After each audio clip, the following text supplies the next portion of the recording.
a robot is always a tool for a human, and that those systems should always be developed to assist us, to help us to get better, to do some things easier, and to improve our lives. So I don't think that there is a scary future where people think on Terminator scenarios where robots are so smart that we never can compete with them anymore.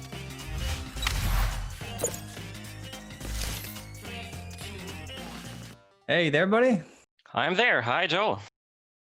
I like your background. Look at that. What does your neon sign say? Think about things differently.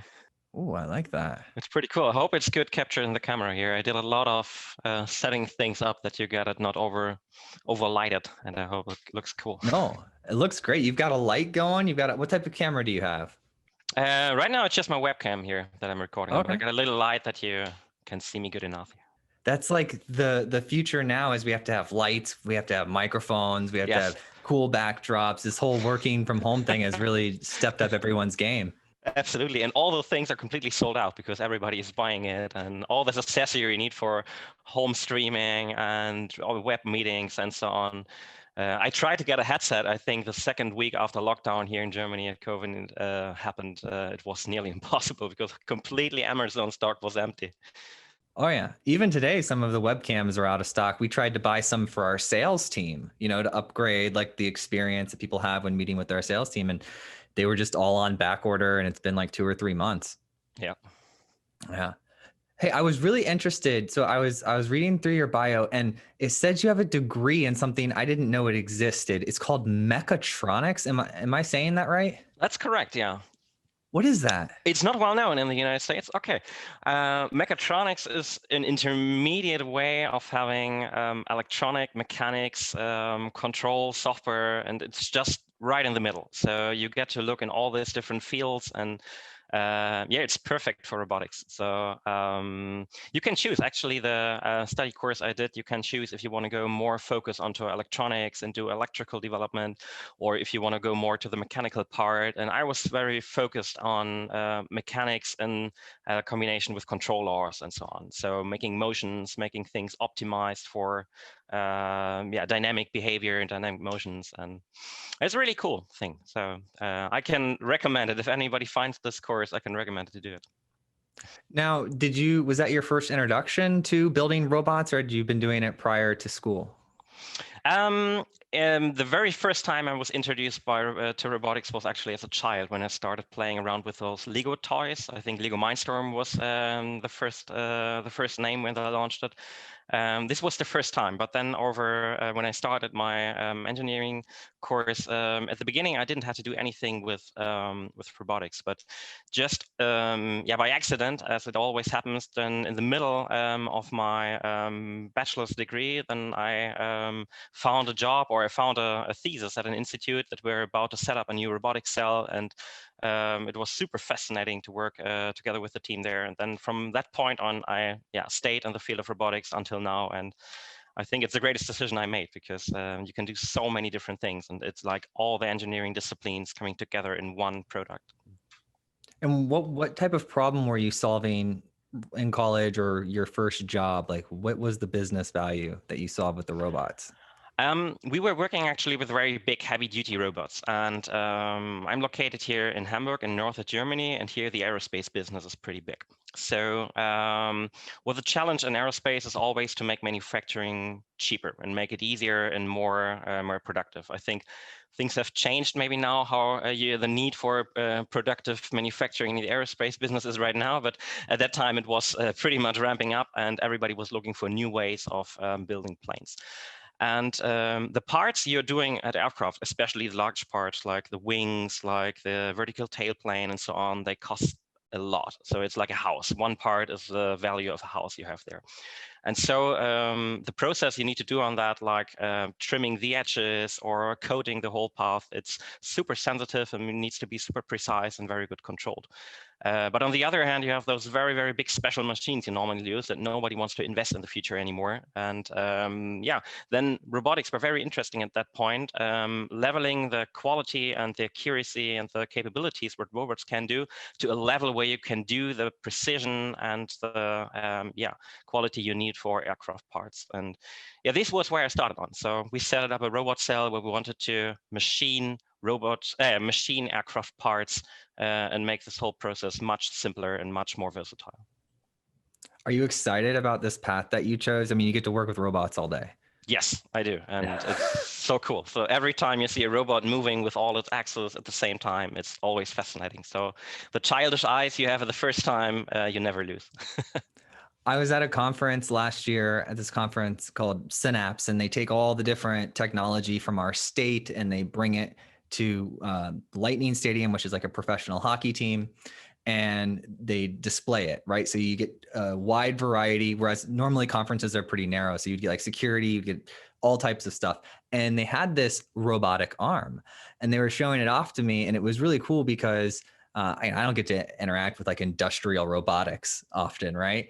And the feature that I found interesting was that it had this concept that it works with humans. So when the arm would move, if you apply a certain amount of pressure against it, it kind of like just collapses and returns to like some normal state because they're made to be working like around humans. And then when I saw your website, I saw that you had some of the robots that almost looked exactly like one of the ones I had seen. So are these robots like working side by side with people? Yeah, that's the whole idea about it. So the robotics, I think they started very simple in the industry. It was a pretty easy tool to just get things done in a higher productivity and a higher precision and do it day and night, all day over. But the thing is, you build normally a tool to interact with it, to use it in certain situations. And robotics at the beginning were pretty complex, so only experts can use them. And they were pretty successful in car manufacturing industry and everything that's dirty and not very a nice environment for working with humans. And they did a great job there. So if you look today at the car manufacturing industry, it's like 90% is automated and only the complex part, the last 10% are so far not automated. And more and more, there was kind of a saturation how you can use robots in the industry or in other fields because they were not flexible enough. It was a very static setup where you have to invest a lot of money at the first time, but then you can do many parts.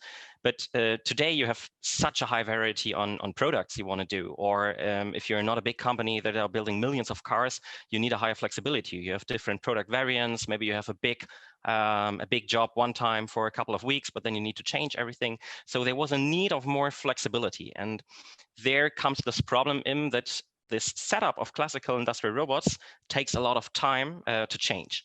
And the idea then was, and this field that you just saw and mentioned is called cobots. It means collaborative robots. So robots are able to work close to a human and do this in a safe way, so that you don't have to build up these fences and make sure with optical scanners or other safety devices that the robot hurts you.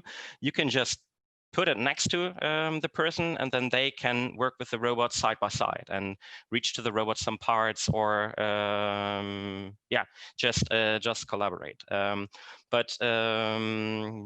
that's actually what we're doing, but we're doing the next step of this era. So the idea of having a flexible robot next to your side is pretty great, but there's a lot of work to do to really get the benefit of having a robotic assistant. Yeah, I saw in one of the screenshots or graphics, I was looking at, because you had this Future Days event recently. So we were like looking at, and I think it was just like a week or two ago. So we were all like, what happened there? So how did it go?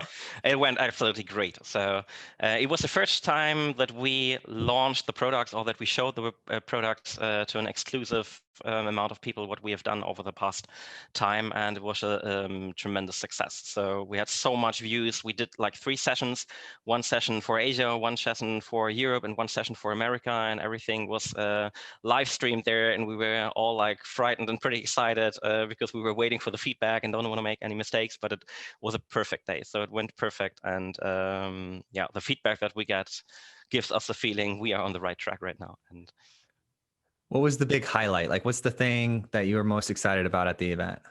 What you've seen so far on our website is not the things that we have put on our most focus. So there's not much to find right now what we're really doing. But we launched there 3 different products. The one you've probably saw, we launched there a very new generation of a cobot. So of a robot that is very light, that is very precise, but on the same page is super low cost, so that even small companies or even family business can buy such a robot and start with simple automation. This was the first one. The second one that we launched was it's called AMRs, so autonomous mobile robots, that enables, for example, in logistics or assembly lines, parts to moving around completely autonomously. And on top of that, you can put also manipulators. So you have this robot with a mobile platform that can completely do autonomous tasks. And then the third thing, and this is the most exciting part, we presented our newest product that we called a cognitive robot. So we define this as the next generation of the robotic era will look like. And what is special about this robot that we really start to doing a personal assistant. So the robots that can work side by side to a human have the problem that they are still robots. So if you want to bring the robot to a new task, you still have to do this procedural programming. You need to know a little bit about robotics. You need to know a little bit about programming to really bring the robot to an application. But what we want to do is to make a robot as smart that you can work with it as you would work with a coworker. So if you want to teach me, for example, a new application, how would you do that? So you would write me a code. You don't would write me an if-else instruction or something like this. You would explain it to me. You would show it to me. Maybe you would even speak to me or show me something.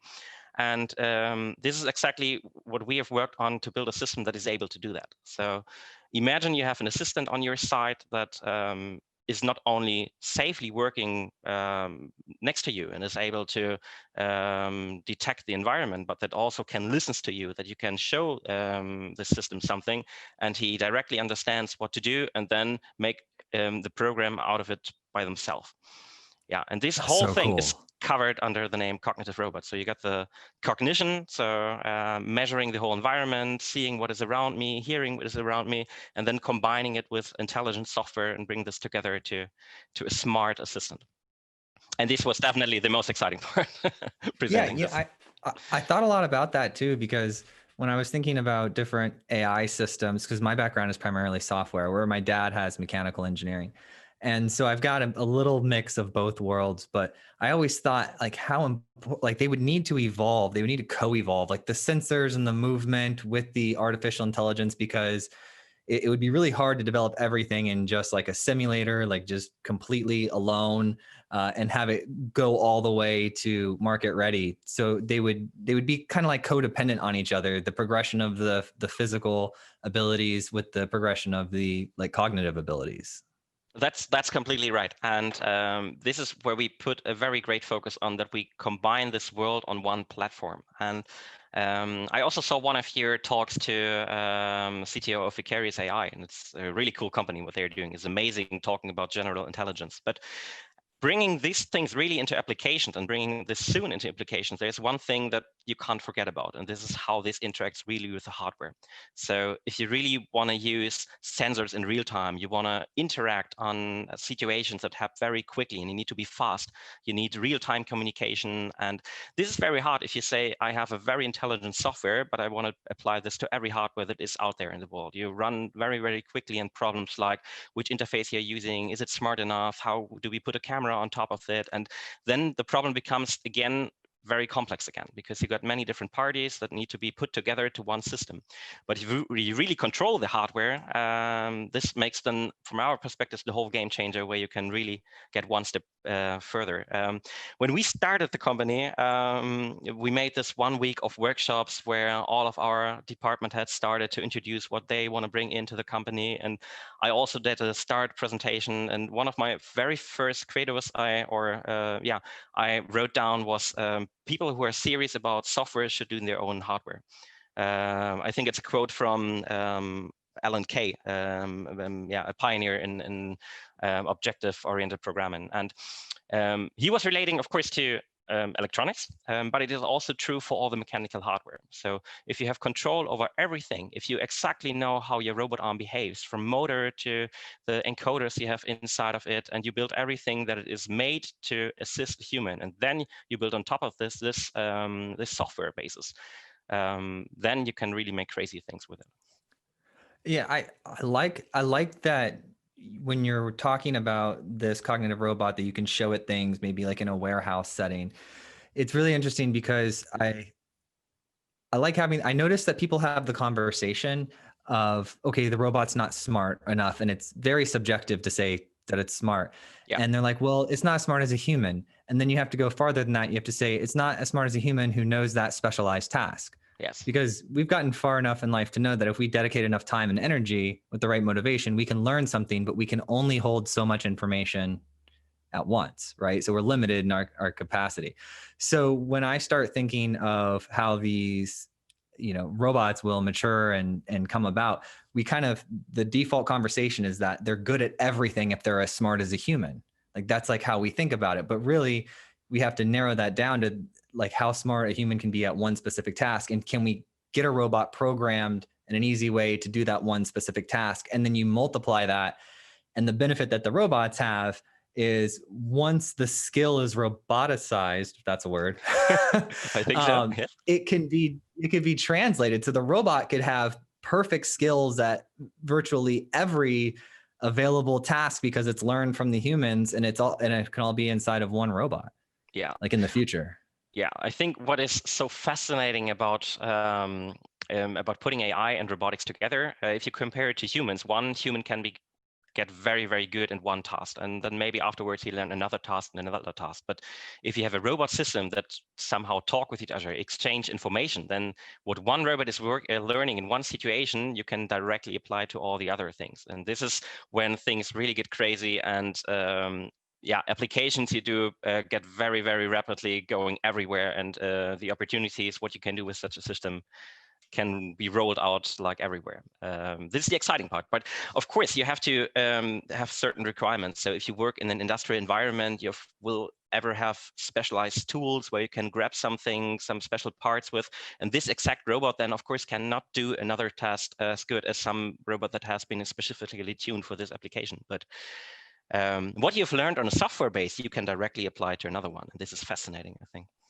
So yeah, let's fast forward this 100 years. I have kids, they're under the age of 4, but what it looks like now, like robotics is in its infancy. It's like it can pick something up, it can move something, it can do what you were describing, some like basic monkey see, monkey do stuff now with the AI, where you could show it something and it can replicate it. Fast forward that 100 years, what does it look like?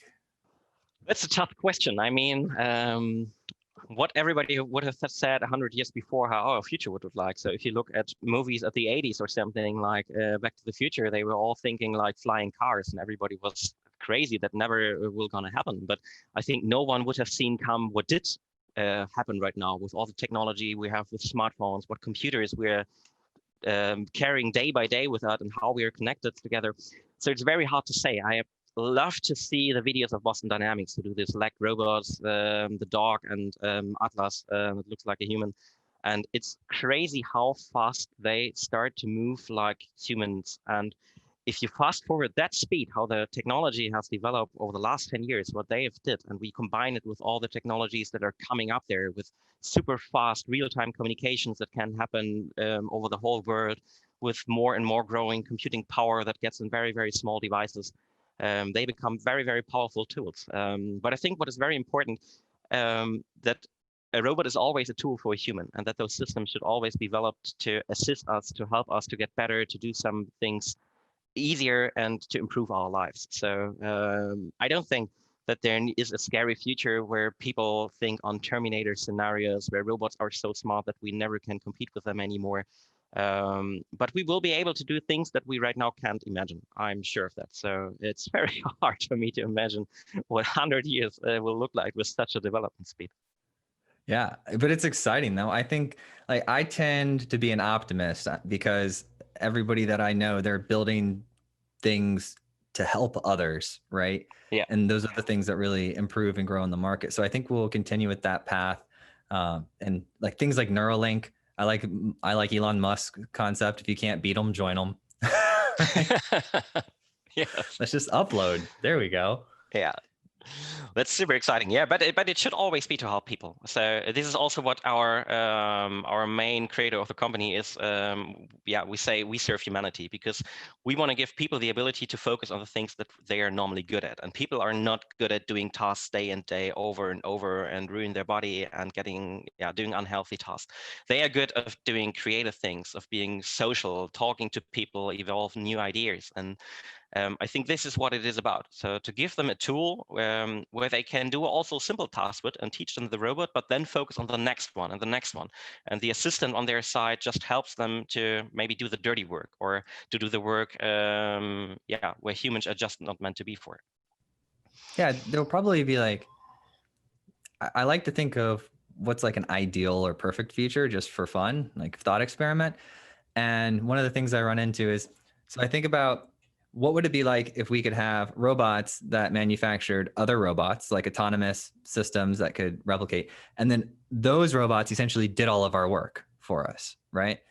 And then you mix in the conversation of like emotion into the robots. And I think there will be a split. I think there will be like economy-based robots. And then I also think people will end up having like personal robots that they'll actually have relationships with. I think there will be service robots that they'll interact with, sort of like a cobot, maybe do the laundry or the dishes, but there's no emotional software package installed on it. So I don't think it's like a one size fits all. And I know that's where the conversation goes by default, is like we imagine that they're always infinitely connected, right?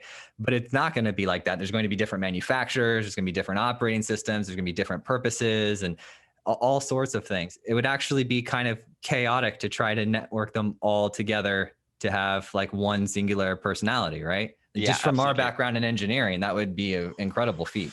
Yeah. But the exciting thing is everything you just described. I think the technology is there for having emotional bondings to robots. I mean, there is software that can easily detect how you're feeling right now, in what a mood you are, and it's so crazy what you can do already with this technology. So but it's exactly as you said. So there will be not unless an iRobot or something, the one big company that builds all the assistants that can do everything from manufacturing to personal home assistants. It will be always specialized product that can help you and evolve your life in certain situations. And I have a question for you. It might be kind of silly given all your experience. Okay, so I was doing the laundry the other day, and then I saw one of your robots, and it seemed like it had an upper torso that the arms could move and a head, but then it could also like had a base so it could move. Correct? This is like one of the newer robots. Yes. So when I saw these arms, I was like, okay, it could pull the laundry out and fold it, and maybe if I like taught it, right? If I taught it, that could happen. And then I thought, okay, well, what if you wanted to build a bunch of these and then give them to people? Like have people rent them, right? And they would be able to go like clean their houses and you do dishes and do laundry. But at first you wouldn't, because all the situations would be unique, you would almost need like a person in like a call center with robotic mesh on, or like, some sort of mesh controller on. And like that person would do it the first couple times. And then it would autoplay for that household because it would know all the uniqueness of it. And I was just curious, as far as training goes, right? Not like actually pursuing this as a business model. I just like to have these thought experiments. But as far as that goes for training, will we see robots like that in the market where there's essentially like robot drone type pilots in a central place controlling like fleets of them and teaching them? And is that going to happen, or is it happening? That could be a way of training the robot. So I think you can use a lot of information on how you train a robot. So what we are focusing right now is that we really show the robot live directly what you want to do by taking the robot, guiding him to what you should do and just record everything, or by just using our fingers and using the sensors we have inside and show him, for example, you have to go around this corner right now, and then he just records it and saves it. But of course, you also could use those tracking devices and mount it to your body and then use it as doing motions and make the robot do it. I think there's also, I don't know which company it was actually, that did this use case on a show where Jeff Bezos were going into these arms that were we tracked, and then they have two of those small robots, and then we're exactly imitating this behavior of what he is doing. So the technology is absolutely there. It's only a question, I think, of what makes sense from a perspective of how easy it is, how expensive it is to have this devices that tracks you, or is it more suitable, like we do it right now, to use the sensors that the system already have inside, and you show it just on site to do it. But and another interesting thing, you were just talking about business models, and there is a lot of thinking about doing completely new business models with robots. So I think the classical way we have today, that a company that just buys a piece and then use it until it's broken and scale it out as much as they need it, it also will apply to smart robotics, because this is the field where everybody is coming from, and they will implement those robots there first.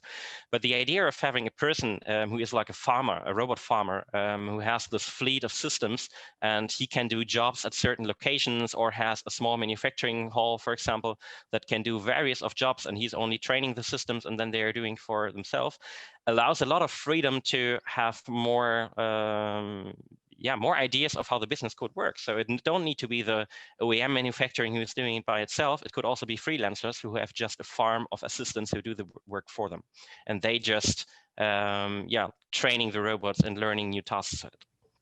Yeah, it's a whole new market. Everyone's saying the Absolutely. robots are going to take our jobs. I mean, that would create an entire, that's like every kid who got their start, knocking on the neighbor's door, mowing lawns. Like, what if you had the smart lawnmower? You could mow that person's lawn 1 or 2 times, and then the mower would learn to do it. And then it would have some basic detection of anomalies or whatnot, but then you could have operators monitoring it.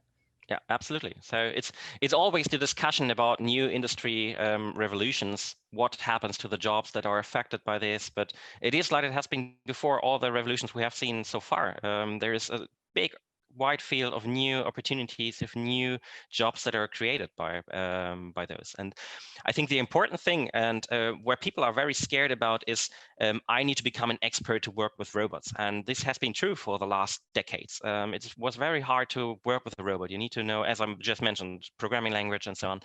But those new types of robot, they are just programmed and used as you do it with your smartphone. So everybody who's able to go on the internet using a simple app, they also can use a robot, and it's not a hard thing to learn it. So there will be not experts trainings and so on. You just can look it in the web and have a training there and just learn, okay, how it works, very simple. And then you can start trying it and just do it by yourself.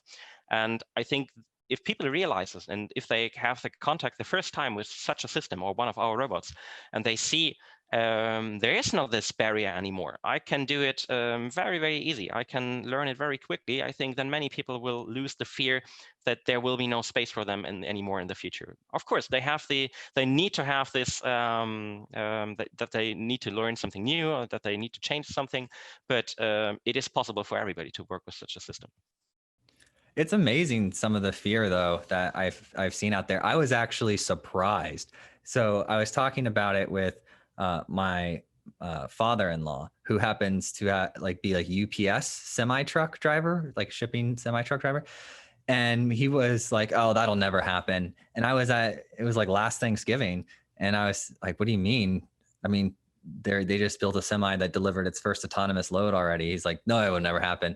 And so I looked it up online, and I found this like documentary on Amazon Prime where they interviewed all of these like semi-truck drivers, and the amount of like anger and fear of them saying like how impossible it is, and how you have to, understand the road, and all these like things that sensors could definitely do a lot better. It was just surprising to me. I was like, I guess I am in my tech bubble. Like with all the tech people, like when I can see this stuff and understand it, it's very, very exciting to me. Yeah. And I also can understand that it is for many people also very scary. So if you see the Boston Dynamic robots at the first time, it looks kind of scary, of course. But on the other hand, it's so fascinating what you can do with it. And if you use the tools right, I think there is nothing to be scared of. But people are not in the tech industry like we do it every day, and we're reading so much things about it. I can absolutely understand that this looks frightened, and this looks something that is not good and that people don't want. But it will happen. Absolutely. It's like people are scared of it's like a human thing. People are scared of what they don't know. I mean, even Yeah. myself, it's my first reaction when I don't understand something to be scared of it. And then I, have some realization. But I was curious about your company. So and we can edit the podcast as much as we want, but is neuro robotics, is that like a new thing, or can you explain neuro robotics to me? We are about to change the brand a little bit. So Okay. as you've seen before, when before the launch event of last Friday, everything was under the title Hans Robot. This is how we started. This is our initial name. But right now we're changing the brand a little bit to the new era of what we're doing. So Neuro, the name from neurons, so bringing in intelligence to systems, is definitely more suiting for the new era that we are working on about now. So it's still the same company, but we're just making a little bit of rebranding. So if you right now go on websites and so on, there will still be a lot of the old name, because we just announced it last week that we will do it, but over the next weeks and months, we will then completely just transfer everything to the new brand. Nice. I like the name. It sounds very modern. It's I'm a huge fan. Thanks. I love it also. I love it very much. What did Han mean for Han's Robot? It's Chinese actually. Okay. It's we have a Chinese relationship, and Han comes from for the people, for everybody. So it's also suitable actually, the name. But for many people who not directly understand it, it's maybe not so obvious what the main name means. Yeah, it was, well, you're in Germany, and I have one of my friends who's German. His name's Hans, and we realized, we're like, no, it's Han. It's like, it's Han apostrophe S. It's not Hans as the name. Exactly. Yeah. Here, it happened actually very often. If you talk to German companies, especially companies maybe that are not so modern, a little bit older, and then you explain what the name is, then they're always thinking about the German first name Hans. So this other robot, so you guys have the new Cobot, or cobots is the category. And Cobot is then a category, exactly. Yeah. And okay, and so we have three different products. We have a cobot that is also something very special and new to the industry, because right now cobots are mainly focused about being very light and very flexible, and to be safe. And what we brought together here is what the industry absolutely needed to bring in industry standards like robustness, protection classes, and accuracy to such a concept. So the new cobot that we just launched, the name is actually Lara. It means lightweight autonomous robotic assistant. Combines those both worlds. So being lightweight, being flexible, and being very precise, and also having such a system at a very low price, so that small companies can start implementing robots very, very easily. Then we have this mobile robot I just talked about, and our newest version that we call actually Mira, that you won't find much about it. It stands for Multi-Sensing Intelligent Robotic Assistant. This is what we like to define a cognitive robot, because this is the next step over the cobots. okay, so if I wanted to build a robot that could put away my dishes from my dishwasher, right? And I wanted to do it from like a remote location. Like, I'm here at my office, I'm not at home, and I want to put on my robot suit, and I want to be inside of this robot and put my dishes away back at home. Which robot would I start with as a base to start hacking on top of? As soon as you move in an environment where not everything is controlled, you need this next evolution of robots, because that's what it's about. Cognition means that you can detect and interact with the environment when things happen that can be foreseen. So in a household where things can lay around, where the dishes can be a little bit different than before, or something gets stuck or whatever, this is exactly the environment that is so far for robots so complicated. And there you absolutely need all the sensors and the algorithms behind us who can deal with this. And so the answer would be clear. For me, you absolutely need one of those cognitive robots. And with a cobot, you also could do pretty cool tasks, and you can very easily learn how to bring the dishes out of your dishwasher. But as soon as something happens that you haven't programmed before, then it gets stuck. And I think you wouldn't be happy with such a system at home, where you come home and he stopped after 10% because there was something unexpected happen. Now, can people build on top of your robots? Are they open? Yes, they are. This was super important for us. So the whole software architecture that we built is designed that first step, you got many, many known interfaces that are industry standards that have real-time capabilities. And we also offer all the sensors we have inside of there, all the AI features that everybody can directly work with it and also run programs on our system. And this even goes to user interfaces. So you're also able to just very, very quickly design your own user interfaces. So if you're a company, a small company, you, I don't know, do welding applications and you just need some things to add for your customers that you can directly build it on top of it. And the field of robotics where we are going into will be so huge and there can be so many things be done that it would be crazy if we say we do it all by our own. We want that people work on our system. We want that research institutes, that universities, that they use the system and they love it because it is so open source and it has all the standards that you are get to know from robotics. And yeah, this is also where a big barrier right now in the robotics market is, because normally a robot manufacturer want their system as close as possible because there is their know-how inside and they offer just the interfaces you need that are from industry standards required.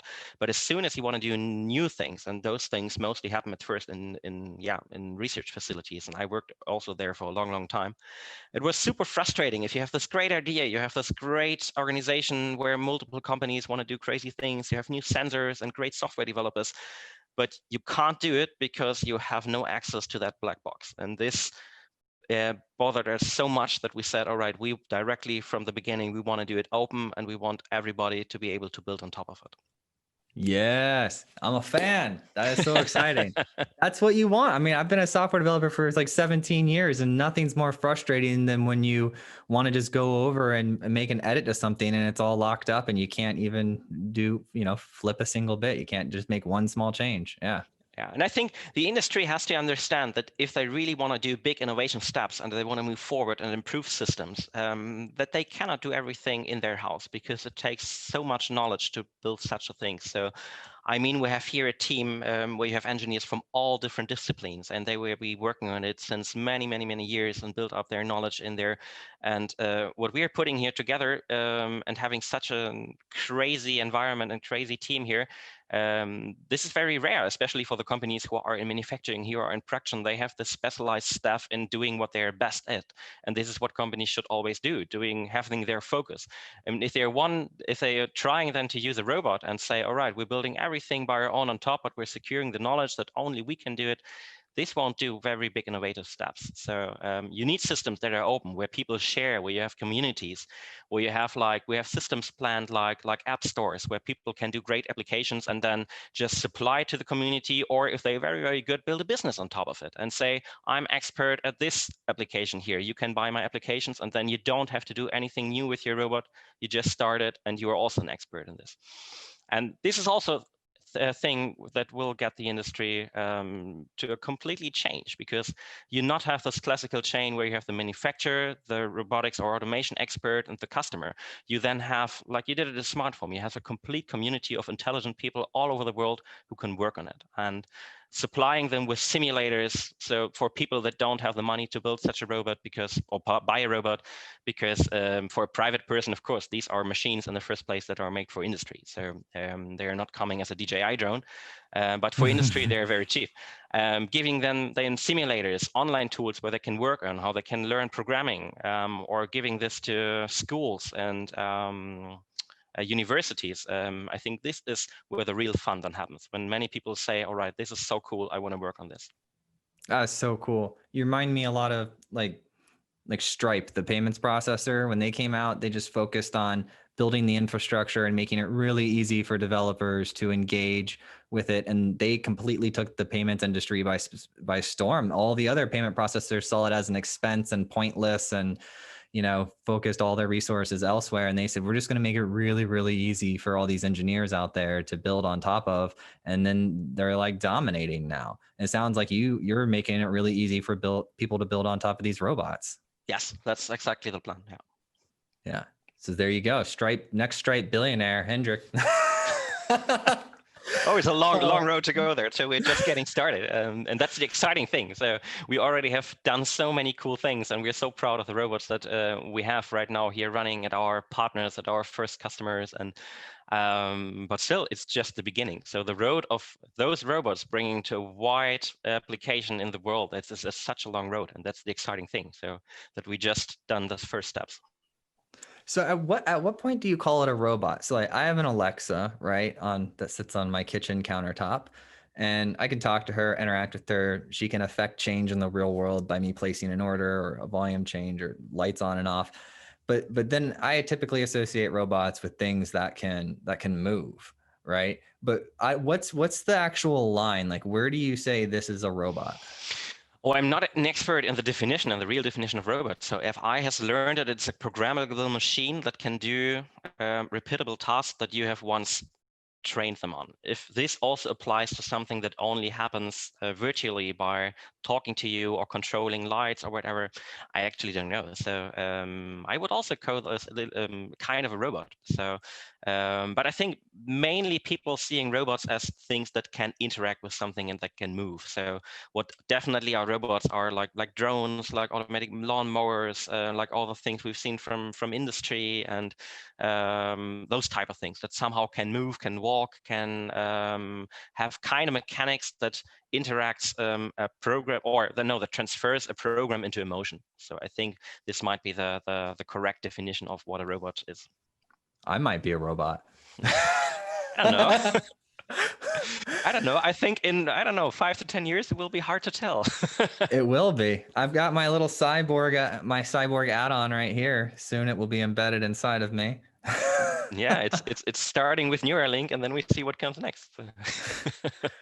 What is some of the, like you mentioned, like the lawnmowers too? I'm just assuming that they've exist. I've never actually pulled them up and I've seen them, but I have seen some of the. I had a talk with the like construction foremen, and they were explaining to me about how some of these like paving machines for highways, right, building like the asphalt machines, how they're partially autonomous now. With even though there's a person in the control seat, they're very targeted with the GPS, and the movements are all like planned out in advance. And so I'm just curious, what is some of the coolest things that you've seen aside from what you're doing, like just out there in the world that we've been using robotics for recently?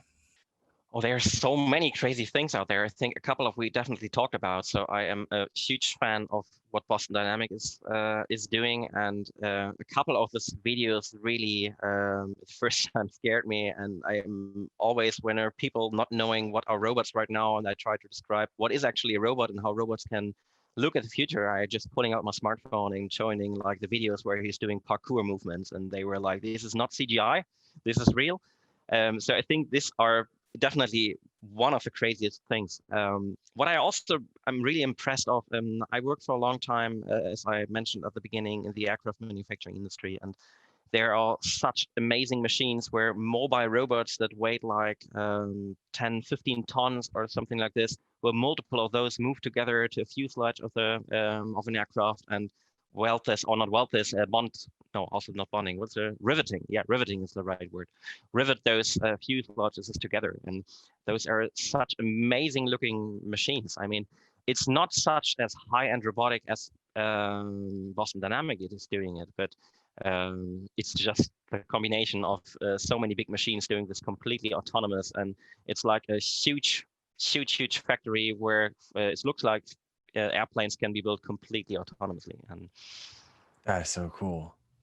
That's amazing. My producer Jake, he just sent me a link to this company. I can't pronounce them because it's just hard for me to say. It starts with an H, but you can buy an autonomous like personal lawnmower for your own yard.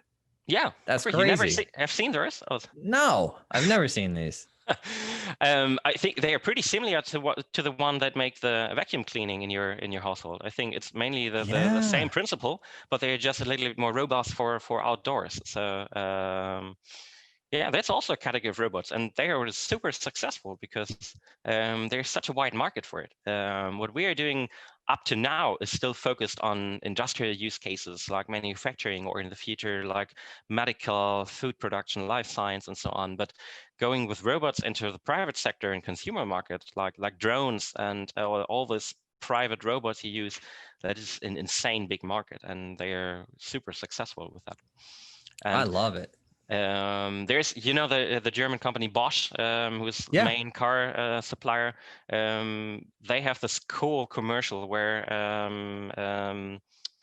they have a song like a Bosch, so they're using like a boss as like a Bosch, and they're showing what IoT in the future in the private sector can mean. So you have the car that drives in your yard completely autonomously. Then you have those lawnmowers. You have your automized refrigerator that says you what to do.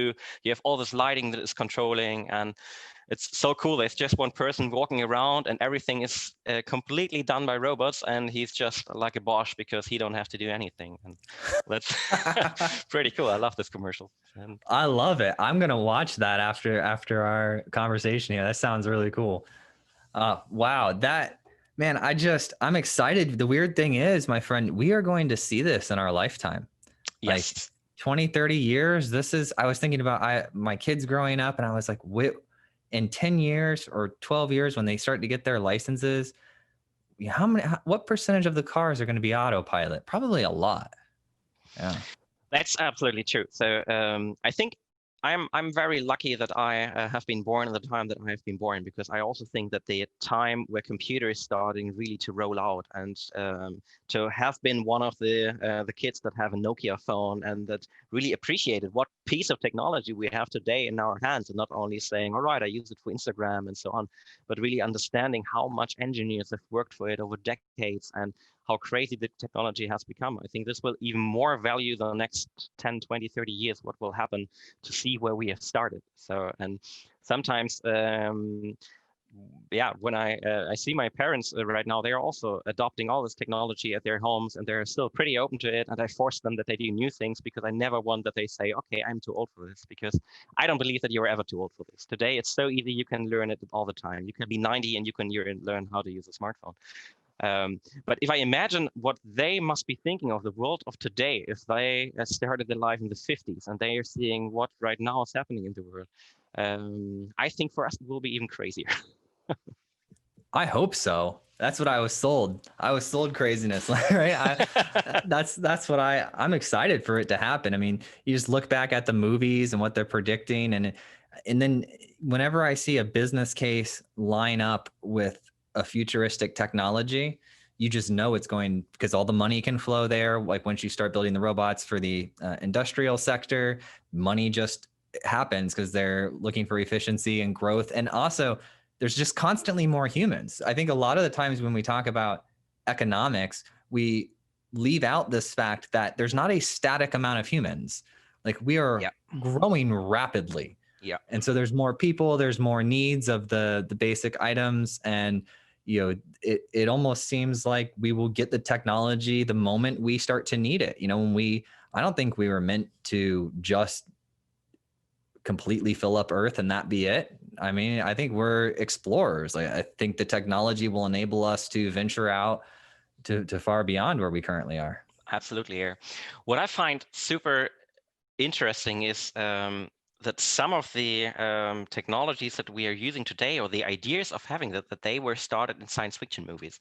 And I think it's fascinating that many of these ideas are not coming from the people who are building this, but they're coming from people who are just creating stories, just thinking about visions and create the future. And then people like us then just picking up and say, all right, that's possible, and we can use it for this one or that one, and we can improve the world to a better when we can do this one. So it's so fascinating that innovation can happen in such various ways. And this is why I also love to watch science fiction movies, because it's always interesting to see people who are saying, oh, that's nonsense and that's not going to happen, and then I say, oh, you're partly right. Okay, that's maybe a little bit over the top to make it more exciting, but actually they are kind of pieces of technology where you could do this in the future. And if we need it as humans, there might be something who will come up with it.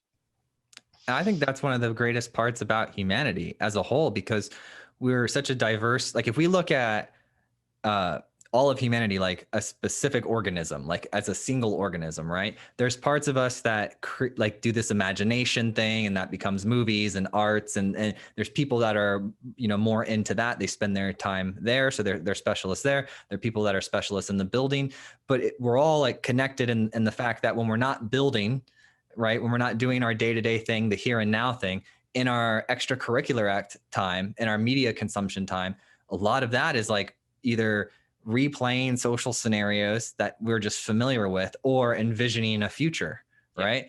Yeah. And so it's almost like an incredibly important part of humanity to be constantly being over the top, like creative with the science fiction and the future, because that inspires us, you know, to get to that next step. It's like, it's very I think humanity is like a very beautiful, interesting organism. Yeah. And I think also the diversity you just mentioned, it's super important for doing innovation. So we here in the company, we have like, let me count, I think like 20 nations or something working from all over the world, even though we're not right now the biggest company in the world. We already in a small team have like 20 nations, and it's such a great impact on the work. You have so many different backgrounds, cultural, also political, and it's such a cool thing how very different people can talk about the same thing, have the same passion, and want to do the same thing in the future. How it incredibly makes development and innovation faster. So if everybody would just come from maybe my private environment that I think they're similar like me, I don't think that we would do such a rapid innovation as we're doing it right now. It is because of the diversity we have here in the teams and in the environment. And I think this you can scale up to the whole humanity. So even if or only if we use this diversity, we will do the big next great steps. Yeah, we have to embrace something that's very useful to the progression of us, right? Yeah. What are you learning from a leadership perspective? So you're a leader at the company, you're building these robots. It seems like there's a lot of energy, a lot of drive, a lot of passion for what you're doing in the market you're in. You've got people, diverse background, 20 plus nations, but you as a leader and your personal growth in your career, like what are you learning right now? If I summarize what I have learned over the last time, it's firstly, I was super not scared, but I had a very big respect to start this position at such with such talented people, because everybody here is an expert in their field. They have such a great track of record, and it really brought me out of my comfort zone when I started here. But I really learned quickly that there's really no need to do it. So everybody has his role here. I have the role to communicate mainly, to bring ideas together, to see where are the focuses we need to set. And I have grown over the last 1.5 years, for me personally, enormous. So on the one side, technologically, I have a study background and also my professional background where I learned a lot of different fields, but how deep I could dive into technology in certain fields like electronic manufacturing and embedded software development and so on, where I know a couple of things before, but how intense we are doing it right now. This is one part where I have grown a lot. And the other thing is that, of course, it's also very challenging to have such a complex product as we are doing it, and to bring many, many people from different backgrounds together and make their work as effectively as possible. And it helps a lot that people here are working that I completely can trust. And I have team leaders that I have worked together before for 10 years. And I brought them in the company and showed them their vision that we're going to do it. And they were fascinating from it. And I knew the moment that I saw the blink in the eye when I asked, do you want to join us, or do you want to become a part of the team? And they said, yes, I want to do it. I know I can trust you, and I can concentrate on learning and adopting with you on my side, because I know you will do the best of your job, and I know what you're doing. And I think this was very, very important. And the thing of getting further and further for me is always, my personal rule is to try to bring me every time in unexpected situations and come out of the comfort zone, because it is quickly, when you do a quick development, you quickly reach a new level of comfort, and you're used to speak for many people. You're used to lead in bigger teams and go to companies and present your product and your company to the CEOs of the world. And this is becoming day and day more to the comfort zone. So it's hard that you every time find something new that you don't know and then concentrate on that, because this will help you as a person to grow and then bring this into your new field of where you like to work. Nice. So yeah, you're learning a lot. You're really excited. This is awesome company, huh? Absolutely, it is so great. And yeah, one of the best parts, as I just mentioned, is that I worked with so many people over so long time, and that every people that I asked, I know in this field you're the best person that I know, and I have the complete trust that you can fill your position there. And each person that we were asking, same for my network as for David's network that I think you will also talk to in a couple of weeks, our CEO. He also asked his the best people from his network. Every of those people, they were directly in, and they thought this vision is the right thing to do. And from the beginning on, when we started, we had this feeling of we are a team that is working together for 10 years, even if many of the people have seen at the first day where we started them for the first time. And yeah, this environment here in this team, with working on such a great vision, that really drives us and kicks us in the ass day to day to do more and be better and creating the greatest out of our products. Oh, I love it. That's like a mic drop moment. You're great. This has been fantastic, Hendrik. We made a podcast.